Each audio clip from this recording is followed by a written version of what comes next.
നമസ്കാരം കൂട്ടുകാരെ, 2023 പുറത്തിറങ്ങിയ ചലച്ചിത്രം ഫ്രീലാൻസിന്റെ കഥയാണ് സിനിമാ കഥയിലൂടെ ഇന്ന് നിങ്ങൾ കേൾക്കാനായി പോകുന്നത്. വിശദമായ കഥയിലേക്ക് പോകുന്നതിന് മുമ്പ് സിനിമാ കഥകൾ കേൾക്കാൻ ഇഷ്ടപ്പെടുന്ന പുതിയ കൂട്ടുകാരുണ്ടെങ്കിൽ നമ്മുടെ ചാനൽ ഒന്ന് സബ്സ്ക്രൈബ് ചെയ്യണേ. കൂട്ടുകാർക്ക് ഷെയർ ചെയ്തു കൊടുക്കുകയും കമന്റ് ചെയ്യുകയും ലൈക്ക് ചെയ്യുകയും ചെയ്യൂ. നമുക്ക് നേരെ വിശദമായ കഥയിലേക്ക് കടക്കാം. കഥ ആരംഭിക്കുന്നത് മേസൻ എന്നു പേരുള്ള ഒരു യുവാവിനെ പരിചയപ്പെടുത്തിക്കൊണ്ടാണ്. മേസൻ അന്ന് പഴയൊരു ഫോട്ടോയിലേക്ക് നോക്കിക്കൊണ്ടിരിക്കുകയായിരുന്നു. മുമ്പ് മേസൻ ഒരു മിലിറ്ററി സ്പെഷ്യൽ ഫോഴ്സ് ഏജന്റ് ആയിരുന്നു. ഇപ്പോൾ മേസൻ ഒരു പാർട്ട് ടൈം ലോയറായി ജോലി നോക്കുകയാണ്. ഇതിനിടയിൽ നടന്ന ചില കാര്യങ്ങളുണ്ട്. മേസൻ സ്പെഷ്യൽ ഫോഴ്സ് ഓഫീസർ ആയിരുന്ന കാലം മേസനും സംഘത്തിനും വളരെ വലിയൊരു മിഷൻ വന്നു ചേർന്നിരുന്നു. സൗത്ത് അമേരിക്കൻ രാജ്യങ്ങളിൽ ഒന്നായ പാലഡോണിയയുടെ പ്രസിഡന്റ് ജുവാൻ വെനേഗാസിനെ വകവരുത്തുക എന്നതായിരുന്നു മിഷൻ. തന്റെ തന്നെ ജനങ്ങളോട് ക്രൂരമായി പ്രവർത്തിക്കുന്ന ഏകാധിപത്യ സ്വഭാവമുള്ളൊരു പ്രസിഡന്റാണ് അയാൾ എന്നതിനെ തുടർന്നായിരുന്നു അത്തരത്തിലൊരു മിഷൻ US ഗവൺമെന്റ് നടത്താൻ തുനിയുന്നതുപോലും. വൈകാതെ മിഷനു വേണ്ടി മേസനും സംഘവും പുറപ്പെട്ടു. പക്ഷേ പാലഡോണിയയിലേക്ക് കടക്കുന്നതിനു മുമ്പ് അവരുടെ ഹെലികോപ്റ്റർ ആക്രമിക്കപ്പെടുകയാണ്. അതൊരു ദുരന്തപൂർണമായ ഒരു മിഷനായി മാറി. മേസന്റെ ഒപ്പമുള്ള സഹപ്രവർത്തകരിൽ പലരും കൊല്ലപ്പെട്ടു. മേസൻ അതിനെ അതിജീവിച്ചെങ്കിലും അതിന്റെ ട്രോമയും മെഡിക്കൽ പ്രോബ്ലങ്ങളും അന്ന് മേസനെ വേട്ടയാടിയിരുന്നു. അതോടെ മേസൻ മിലിറ്ററി വിടുകയായിരുന്നു. ഇപ്പോൾ പാർട്ട് ടൈം ലോയറായി ഇഷ്ടമില്ലാത്ത ജോലിയായിരുന്നിട്ടും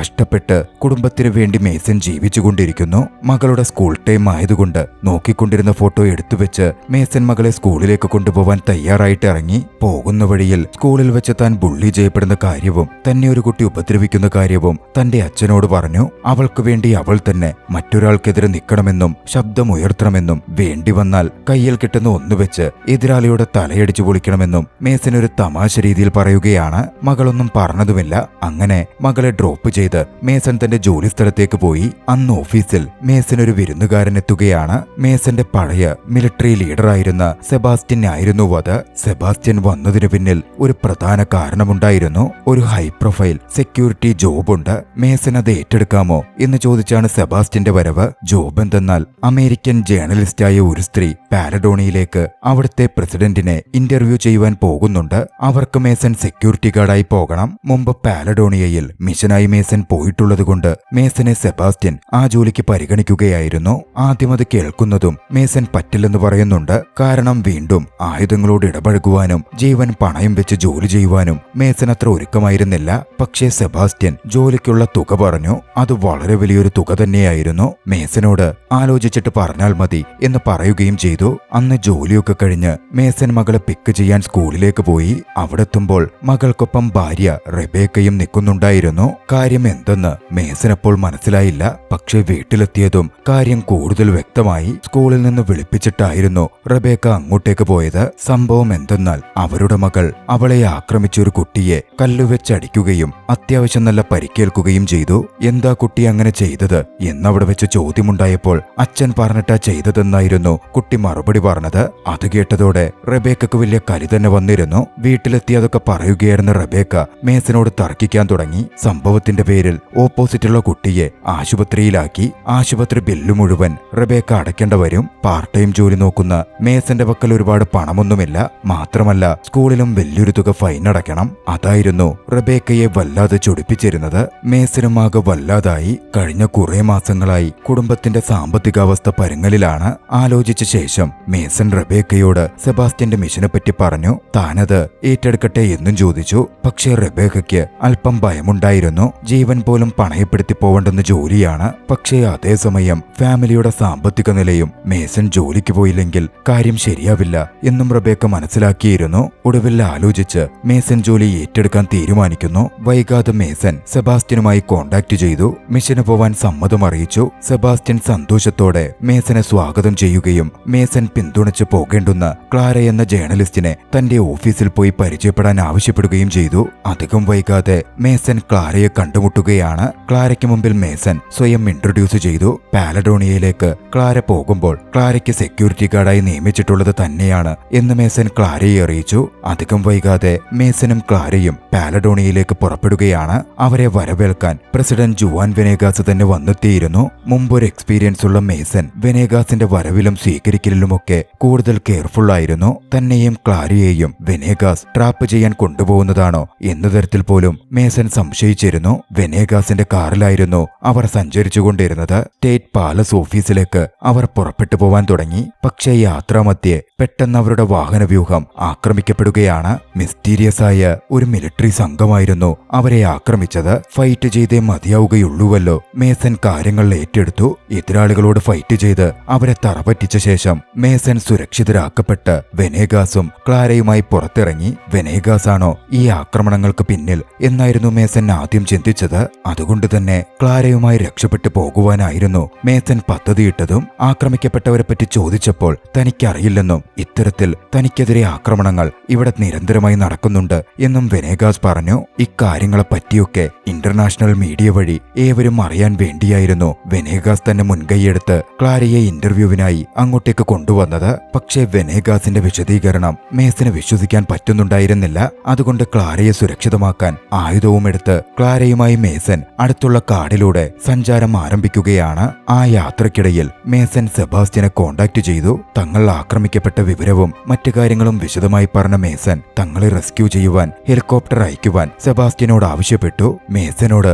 അവരുടെ ലൊക്കേഷൻ അയക്കാനും 20 മിനിറ്റിനുള്ളിൽ അവരുടെ റെസ്ക്യൂ ഹെലികോപ്റ്റർ അങ്ങോട്ടേക്കെത്തും എന്നുമായിരുന്നു സെബാസ്റ്റ്യൻ പറഞ്ഞത്. 20 മിനിറ്റിനപ്പുറം അങ്ങോട്ടേക്കൊരു ഹെലികോപ്റ്റർ പറന്നിറങ്ങുന്നുണ്ടായിരുന്നു. പക്ഷെ അത് സെബാസ്റ്റ്യൻ അയച്ച ഹെലികോപ്റ്റർ ആയിരുന്നില്ല.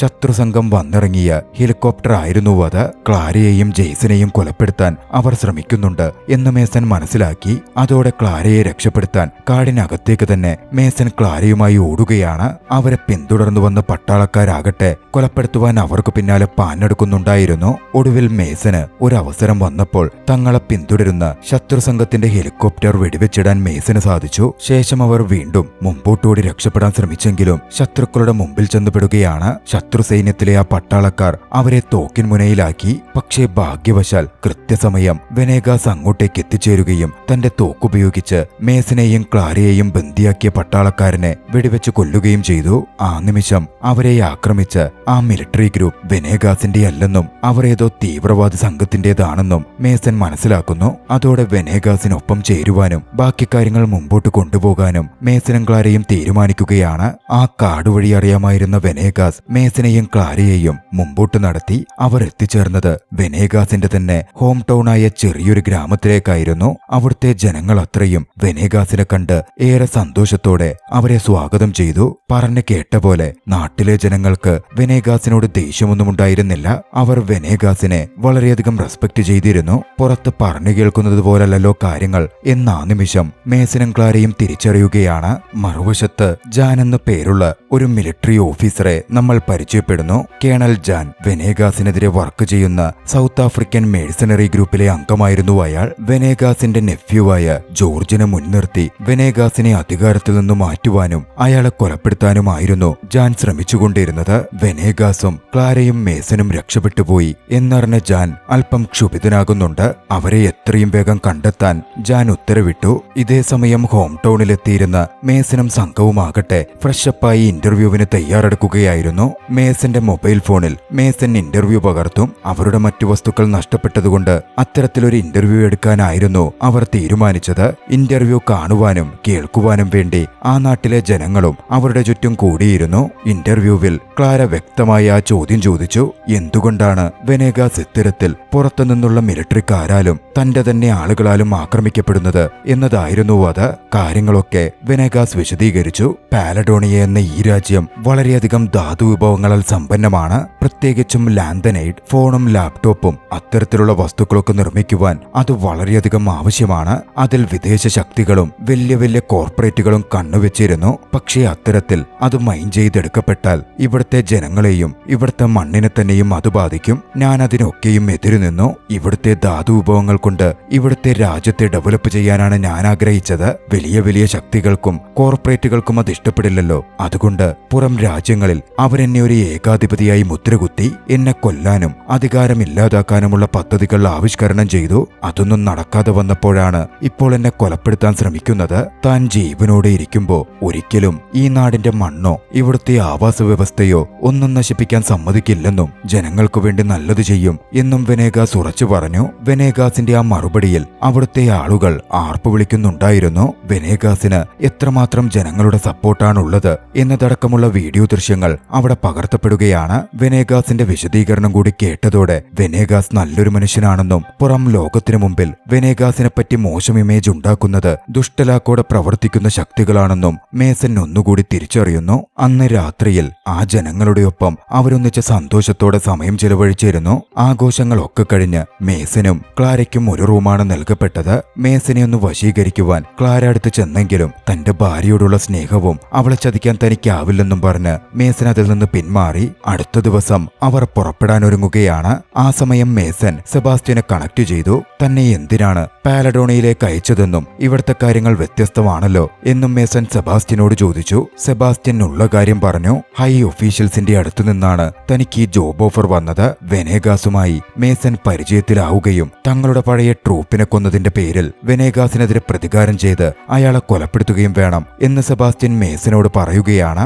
അവിടെ വന്ന അക്രമകാരികൾ ആരും തന്നെ അവർക്കെതിരെ വന്നവരല്ലെന്നും വെനേഗാസിനെ കൊല്ലാനായി വന്നവരാണെന്നും കൂടുതൽ വ്യക്തമായി സെബാസ്റ്റ്യൻ മേസനോട് പറഞ്ഞു. ആ കോൾ കട്ടായതിനു ശേഷം മേസൻ തന്റെ വീട്ടിലേക്ക് വിളിച്ചു. മകളുമായി സംസാരിച്ചു. അച്ഛനെ അവൾ മിസ് ചെയ്യുന്നെന്നും വേഗം തിരിച്ചു വരാനും ആവശ്യപ്പെട്ടു. അടുത്തതായി കോൾ എടുത്തത് മേസന്റെ ഭാര്യയായിരുന്നു. അന്ന് വഴക്കുണ്ടാക്കിയതിന് മേസനോട് ക്ഷമ ചോദിച്ച ഭാര്യ എത്രയും വേഗം തിരിച്ചു വരാനും മേസനായി താൻ കാത്തിരിക്കുന്നെന്നും സുരക്ഷിതനായി ഇരിക്കണമെന്നും മേസനോട് ആവശ്യപ്പെട്ടു. ഇനിയും അവിടെ തുടർന്നാൽ അതോടെ സുരക്ഷിതമല്ലെന്ന് മേസന് തോന്നുകയാണ്. ക്ലാരയോടും വെനേഗാസിനോടും എത്രയും വേഗം അവിടെ നിന്ന് പുറപ്പെടണം എന്ന് മേസൻ പറഞ്ഞു. അവർ പുറപ്പെടാൻ ഒരുങ്ങുമ്പോഴേക്കും വെനേഗാസിനെ ട്രാക്ക് ചെയ്ത് അങ്ങോട്ടേക്ക് കേണൽ ജാനും സംഘവും എത്തിച്ചേർന്നിരുന്നു. വില്ലേജിലെ ജനങ്ങളെ ഭീഷണിപ്പെടുത്തിയും മറ്റും വെനേഗാസിനെയും ക്ലാരയെയും മേസനെയും പറ്റി അവർ തിരക്കാൻ ആരംഭിച്ചു. രക്ഷപ്പെടാൻ ഉറപ്പിച്ചിരുന്ന മേസൻ അവിടെ നിന്നൊരു കുതിരയെടുത്ത് വെനേഗാസിനെയും അതിൽ കയറ്റി അവിടെ നിന്ന് റൈഡ് ചെയ്തു പോവുകയാണ്. ക്ലാരയും കുതിരപ്പുറത്ത് അവർക്ക് പിന്നാലെ പാഞ്ഞു പോയെങ്കിലും ഒരു ഘട്ടത്തിൽ ക്ലാര വീണുപോയി.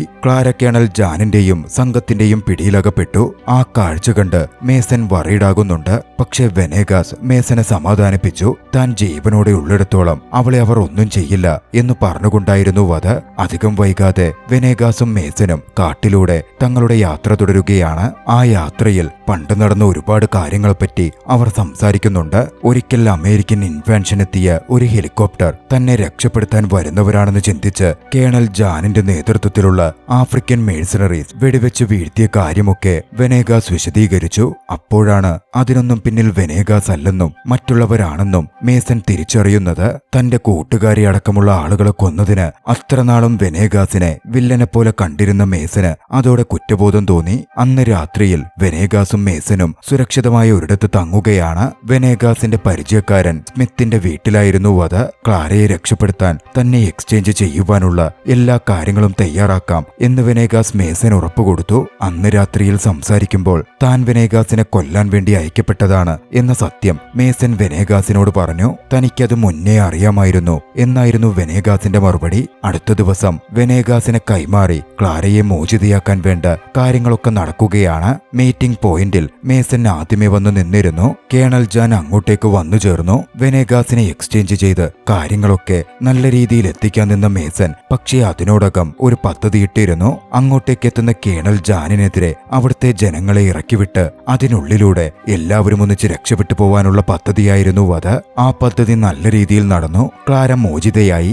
വെനേഗാസും ക്ലാരയും മേസനും അതോടെ അവിടെ നിന്ന് രക്ഷപ്പെട്ടു പോവുകയാണ്. അവിടെ നിന്നുള്ള അണ്ടർഗ്രൗണ്ട് ടണലിലൂടെ സിറ്റി പാലസിലേക്ക് എത്തിച്ചേരലായിരുന്നു അവരുടെ ലക്ഷ്യം. വൈകാതെ അവരങ്ങോട്ടേക്ക് എത്തിച്ചേരുകയും ചെയ്തു. അവിടെ എത്തുമ്പോൾ വെനേഗാസിന്റെ അനന്തരവൻ ജോർജ് പ്രസിഡൻഷ്യൽ കസേരയിൽ ഇരിക്കുകയായിരുന്നു. ജീവനോടെ വെനേഗാസിനെ കണ്ട് അവനൊന്ന് ഞെട്ടുന്നുണ്ട്. മറുവശത്ത് ക്ലാരയാകട്ടെ നടക്കുന്ന കാര്യങ്ങൾ ഫോണിൽ ലൈവായി റെക്കോർഡ് ചെയ്യാനും ആരംഭിച്ചു. ഭയന്ന ജോർജിനെ വെനേഗാസ് ആശ്വസിപ്പിച്ചു. ജോർജിനെ മറ്റുള്ളവർ ചേർന്ന് ബ്രെയിൻ വാഷ് ചെയ്തതാണ് എന്ന് വെനേഗാസിന് അറിയാമായിരുന്നു. നീ ഭയപ്പെടേണ്ടെന്നും നമുക്കൊന്നിച്ച് ഈ നാടിനെ നല്ല രീതിയിൽ മുന്നോട്ട് നയിക്കാം എന്നും വെനേഗാസ് ജോർജിനെ പറഞ്ഞ് മനസ്സിലാക്കാൻ ശ്രമിച്ചു. വെനേഗാസ് ഓരോന്ന് പറഞ്ഞത് കേട്ടതും തന്റെ തെറ്റുകൾ ജോർജിന് മനസ്സിലായിരുന്നു. ജോർജ് മാപ്പ് ചോദിച്ച് തന്റെ അങ്കിൾ വെനേഗാസിനെ കെട്ടിപ്പിടിച്ചു കരഞ്ഞു. തൊട്ടു പിന്നാലെ അങ്ങോട്ടേക്ക് വെനേഗാസിന്റെ വിശ്വസ്തനായ ജനറൽ മാർട്ടിനസ് കടന്നുവരികയാണ്. വെനേഗാസ് ജനറൽ മാർട്ടിനസിനോട് സംസാരിക്കാൻ ഒരുങ്ങുമ്പോഴേക്കും മാർട്ടിനസ് തോക്കെടുത്ത് വെനേഗാസിനെ വെടിവെച്ചിരുന്നു. മാർട്ടിനസും കൂട്ടത്തിലുള്ള ചതിയനാണ് എന്നാ നിമിഷം വ്യക്തമാവുകയാണ്. തന്റെ അങ്കിൾ വെടിയേറ്റ് വീഴുന്ന കണ്ടതും ജോർജ് തോക്കെടുത്ത് മാർട്ടിനസിന് നേരെ വെടിയുതിർത്തു. മാർട്ടിനസും തിരികെ വെടിയുതിർത്തു. അതോടെ ജോർജും മാർട്ടിനസും വെടിയേറ്റ് കൊല്ലപ്പെടുകയാണ്. വെടിയേറ്റെങ്കിലും വെനേഗാസ് സുരക്ഷിതനായിരുന്നു. ബുള്ളറ്റ് പ്രൂഫ് ധരിച്ചിരുന്നതുകൊണ്ട് വെനേഗാസിനൊന്നും സംഭവിച്ചില്ല. തൊട്ടു പിന്നാലെ അവിടുത്തെ ആർമി ഉദ്യോഗസ്ഥർ തന്നെ വന്ന് അവർക്കെതിരെ തോക്ക് ചൂണ്ടുകയാണ്. ജനറലും ജോർജും കൊല്ലപ്പെട്ട് കിടക്കുന്നുണ്ടല്ലോ. പക്ഷേ വെനേഗാസ് തന്റെ നിരപരാധിത്വം ക്ലാരയുടെ ഫോണിൽ റെക്കോർഡ് ചെയ്യപ്പെട്ട വീഡിയോ വെച്ച് തെളിയിച്ചു. തൊട്ടു പിന്നാലെയായിരുന്നു അങ്ങോട്ടേക്ക് കേണൽ ജാനും സംഘവും എത്തുന്നത്. പിന്നെ അവിടെ നടന്നത് കനത്ത ഒരു ഫൈറ്റും ഷൂട്ടൌട്ടുമായിരുന്നു. മേസനും അതിൽ പങ്കെടുത്തു. കേണൽ ജാനിനെതിരെ വളരെയധികം കഷ്ടപ്പെട്ട് ജേസൺ പൊരുതി. ക്ലാരയാകട്ടെ അതൊക്കെ വീഡിയോയിൽ പകർത്തുന്നുണ്ടായിരുന്നു. കേണൽ ജാനിനെതിരെ പൊരുത്തി നിൽക്കാൻ മേസൻ കഷ്ടപ്പെടുന്ന കണ്ടതും ക്ലാര ഹെൽപ്പ് ചെയ്തു. ജാനിനെ മേസൻ തന്നെ വകവരുത്തുകയാണ്. പിന്നാലെ അങ്ങോട്ടേക്ക് സെബാസ്റ്റ്യനും സംഘവും കൂടി വന്നെത്തിയിരുന്നു. അതോടെ കാര്യങ്ങളൊക്കെ മേസനും സംഘത്തിനും അനുകൂലമായി ഭവിച്ചു. എതിരാളികളെ മുഴുവൻ അവർ വകവരുത്തി. ആ സംഭവങ്ങൾക്ക് ശേഷം വെനേഗാസിനെ പറ്റിയുള്ള സത്യങ്ങൾ ക്ലാര പുറത്തുവിട്ടു. ഇന്റർനാഷണൽ മീഡിയകൾ വളരെ വലിയ വാർത്തയായി അത് റിപ്പോർട്ട് ചെയ്തു. വെനേഗാസിനെ വിളിച്ചുവരുത്തി പ്രസ് കോൺഫറൻസ് പോലും നടത്തപ്പെട്ടു. വെനേഗാസ് അവിടെ വെച്ച് ഏകാധിപതിയെന്ന് ഏവരും പറയപ്പെടുന്ന താൻ അധികാരം ഉപേക്ഷിക്കുകയാണെന്നും ഒരു പൊതു തെരഞ്ഞെടുപ്പിലൂടെ താൻ വീണ്ടും അധികാരത്തിലെത്തുമെന്നും പ്രഖ്യാപിച്ചു. തന്റെ ജോലികളൊക്കെ പൂർത്തിയായതും മേസൻ യുഎസിലെ തന്റെ വീട്ടിലേക്ക് തിരികെ എത്തി. ചെയ്ത ജോലികൾക്കുള്ള പ്രതിഫലമായി വളരെ വലിയൊരു തുക മേസന് ലഭിച്ചിരുന്നു. മേസന്റെ കുടുംബം അവനെ സന്തോഷത്തോടെ സ്വാഗതം ചെയ്തു. ആ ദൃശ്യങ്ങളോടെ ചലച്ചിത്രം അവസാനിക്കുകയാണ്. രസകരമായ ചലച്ചിത്രം നിങ്ങൾക്കിഷ്ടമായെങ്കിൽ വീഡിയോ ലൈക്ക് ചെയ്യുക. അഭിപ്രായങ്ങളും നിർദ്ദേശങ്ങളും കമന്റുകളിൽ രേഖപ്പെടുത്തുക. കഴിയുമെങ്കിൽ ചാനൽ സബ്സ്ക്രൈബ് ചെയ്തും കൂട്ടുകാർക്ക് ഷെയർ ചെയ്തു കൊടുത്തും ഞങ്ങളെ സപ്പോർട്ട് ചെയ്യുക. അടുത്ത എപ്പിസോഡിൽ മറ്റൊരു മികച്ച ചലച്ചിത്രവുമായി നമുക്ക് കണ്ടുമുട്ടാം. അതുവരെ ബൈ.